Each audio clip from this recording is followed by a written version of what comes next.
Hi, I'm Conor McCreery, and I'm the co-creator of The Last Witch, Blood and Betrayal, and this is the True North Country Comics Podcast.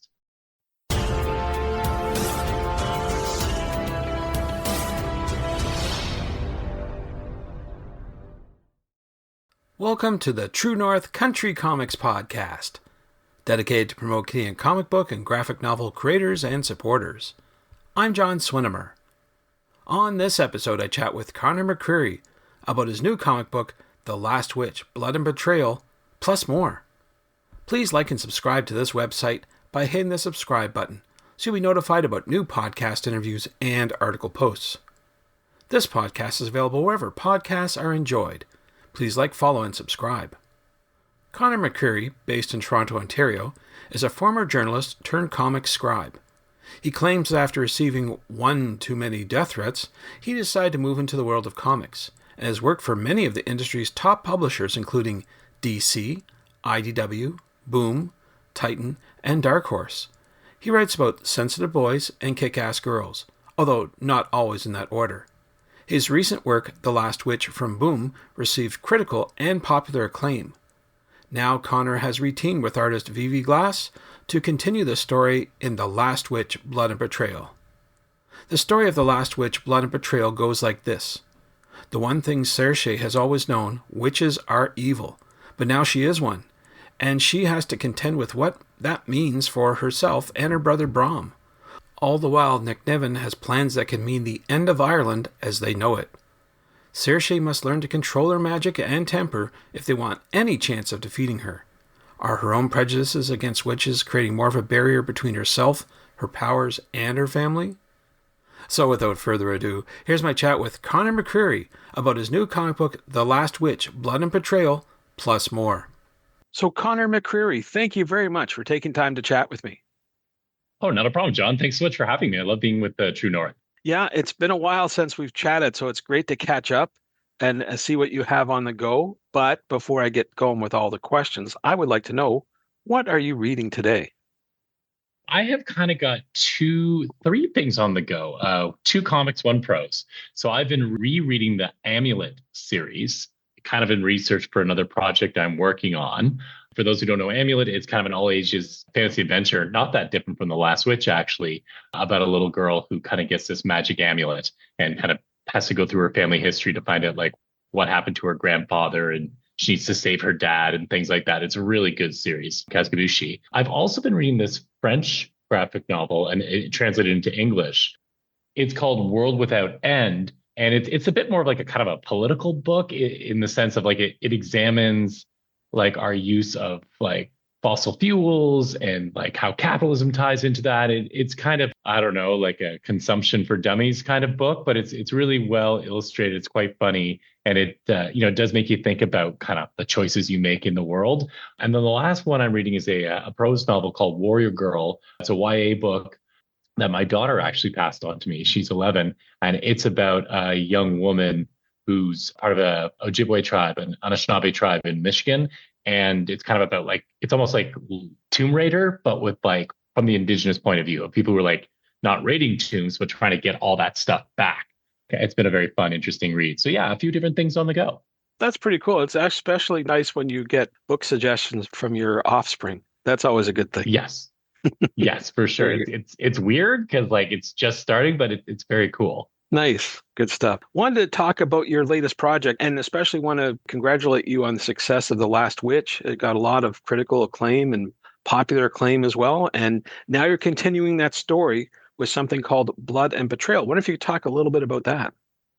For sure. So Blood and Betrayal is the second book in the Last Witch series, and it kind of picks up immediately after the first book ended, which had a bit of a cliffhanger. And a bit of a longer gap between resolving that cliffhanger than I think any of us would have wanted. But yeah, Blood and Betrayal sort of picks up with Saoirse, who's our main character. For anybody who's completely unfamiliar with The Last Witch, it's the story about a 12-year-old girl who lives in medieval Ireland. She finds out that she can use magic, which is like, yay, cool. Except it comes after a coven of witches destroys her village, leaving only her bratty little brother, and her cigar-smoking grandmother left to battle this coven, who want to open this door that if it does get opened, will lead to the destruction of the world. So we kind of set that up in book one, was Saoirse finding out that she might have these strange powers, her grandmother Nan trying to start to train her in how to use them, because Nan has a background with magic as well, kind of secret from the rest of the family, nobody knew. And then Saoirse starting to do battle with some of this coven. And as she does, she can kind of gain their powers if she can defeat them.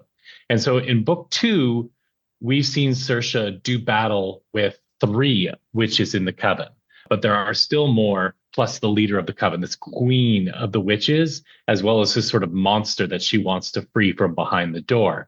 And so book two starts with Saoirse just having had a pretty intense battle and it having hurt somebody she loves. And we're starting to wonder whether Saoirse, in the quest to gain all this power in order to stop these witches, might be starting to lose herself to the corrupting power of magic. Is she, for lack of a better term, is she Breaking Bad? And so that's where we pick up with book two, is with her little brother and her grandmother and this other character that's joined them, this half fairy boy named Hugh, starting to worry that their hero could be becoming the villain. And so that's where we pick up. Wow, that is a story, I tell you. It keeps you on the edge of your seat, and lots of action there too. Well, thanks. Yeah, I wanted to write something, as my kids were getting older. I've got 3 children, 11, 9, and 4. And as my first 2 were getting older, I wanted to have something to read them that would be exciting, like the kind of thing that when your kids are like, oh, read me this for the 7th time, you're like, I actually like this book enough that I don't mind it. And for me growing up, a couple of stories that always stuck with me were The Secret of Nim and The Dark Crystal, because both of them were intense and they were kind of scary. And I remember, they're both, well, I saw them as movies. They were, both based on books, or at least Secret of Nim was. And I remember watching them and not being sure that everything was going to be okay. And I think that's why those stories stuck with me my whole life. And so I wanted to do something like that did have a lot of action, that would keep younger readers on the edge of their seats, as well as hopefully parents or anybody who likes to pick up a good fairy tale. And that it would be that kind of book that would be just on that line of too scary. I didn't want to do anything that would make a kid have nightmares or not enjoy the book, but I did want them to really have moments where they're like, no, like that's not what's supposed to happen. I wanted to test those expectations that everything was always going to be okay. And so, yeah, The Last Witch, it is definitely a book that is going to deliver a lot of thrills, and is definitely a book that is going to keep kids on the edge of their seats. You just mentioned a couple of modern movies in recent time as inspiration, but I'm wondering, do you get inspired to create stories based on folklore? Is that something that you draw upon to write your stories? 110%. Yes, for sure. My dad was born and raised in Ireland. And so my brother and I always kind of had access to a bunch of Irish fairy tale books. And for people who may not know, Irish fairy tales, they tend to be kind of dark. They're like the original Brothers Grimm, in the sense that, like, sometimes the main character loses, or if they win, the cost of winning is so high, the classic Pyrrhic victory. So I read a ton of Irish mythology growing up. They're like very Baroque, right? They're always like lots of characters and kings and fairies and monsters. And there's always kind of like interesting politics happening in the background. And I just found them really like epic and dense. And I really liked them. It's probably informed, some people may know me from a series called Kill Shakespeare. And I think my love for folklore is in Kill Shakespeare, in the sense of how grand the scope is of Kill Shakespeare, obviously influenced by Shakespeare's scope as well. So yeah, 100%. I love, specifically for this, Irish folklore, but I've always enjoyed reading folklore. And I think it's kind of only here in North America, maybe because we have the more corporatized fairy tale type things, that, it's only really in North America that most of the fairy tales seem pretty safe. Everywhere else in the world, when you're reading about their folklore, it doesn't go well a lot of the time. And I kind of love that. Yeah, you just brought up an interesting idea about, maybe the differences between North America and Europe. Do you think in general, though, YA books have become too safe, in quotation marks, when it comes to character development and character stories? Something we need to shake up a bit? I mean, I think there's kind of a split, to be honest. I think there are a lot of people doing YA stuff like that. The Amulet series I mentioned, starts off with somebody's father being in a car accident and not making it, right? Like, it's kind of a dark book. And I think there's a lot of people who are doing YA or middle grade books that are very like emotionally honest. And so they may not be like Last Witch style scary, but you're like, oh, this is about something real. This is the kind of book that you remember because it taught you something. So I do think those books still exist 100%. I do wonder if some people are, I don't know, maybe we get caught up in this whole idea of like kids can't handle it, or I don't want my kid to be exposed to something that could, I don't know, frighten them or confuse them. And I've always been a big fan of the idea that kids will take in what they want to take in, and anything that is above their head or they don't get or is too scary, they have a pretty good ability to just kind of self-filter and continue on in a story and not even really recall it. And so, yeah, I do think we can be a little more challenging with kids' books. I think so many great books that are really books we consider classics are really like books for kids, from Old Yeller all the way through, right? Yeah, I think challenging kids is good. I think you can trust kids to know what they can and can't take for the most part. Yeah, what comes to mind when you were mentioning that was The Neverending Story, which had a lot of stuff against the main character. It just kept getting worse and worse.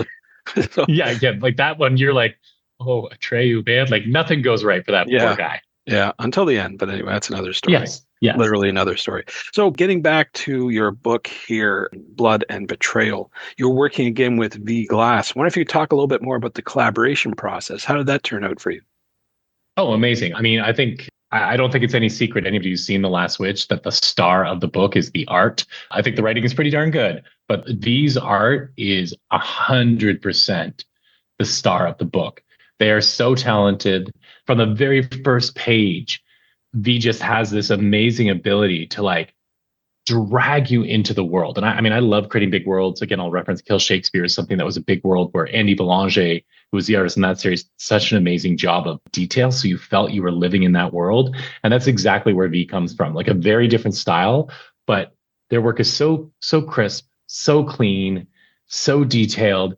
They're a joy to work with. Like V will often come back with like just these tiny little changes that totally open up a page. The rare times where I take a look at a page and I'm like, you know what, I don't think this quite works. V, like, you just chat and V is like, yeah, no, I totally hear what you mean. Like, yes, you're right. I want to do that. I'm excited to make that change. Or I hear what you're saying the problem is. I'm not sure if what you're suggesting is the solution, but give me a second to go think on it and I'll get you some revisions. And every single time, they're great. Like I don't know if I can think of a single panel in this book. Maybe one panel in the entire book that I don't look at and go, oh my God, that is the best thing I've ever seen. Yeah, V is incredible. I'm so glad I get to work with them. I think they're one of the best artists in comics, and I think they're probably the biggest secret in comics. It's nice to hear that you have constructive work collaborating on this. This comic book is just tremendous. As you said, the result is amazing. So that's great. What's next? I think I know the answer, but I want to hear it from you. Where do things go from here? I guess the what's next right now is Blood and Betrayal. So Blood and Betrayal is going to be released the same way the first book, Fear and Fire, was released, which is as single issues, but the single issues are going to be oversized. So some of the single issues are going to be like 40 plus pages. So when you're going to your local comic shop and you're picking up these issues, you're going to get a lot of story every month. The whole book is done. It's finished. There was a bit of a gap between the first book and now, and myself and the rest of the creative team, we use that space to get the whole book done. It's not going to be any delays. There's not going to be any, things are getting pushed off. And what we're going to look in the story without kind of giving too many spoilers, Saoirse is still she's going to have to face down one of the remaining members of the coven. She's going to have to try to seek out the queen of the witches. And I'm trying to tread carefully here. What she finds with the queen is not going to necessarily be what she expects. And that is going to set up a cataclysmic battle to keep that door closed. And it's going to test Saoirse. It's going to threaten to tear her fellowship of her and her grandmother and her little brother apart because of the stresses that are going to be put on Saoirse and the rest of them.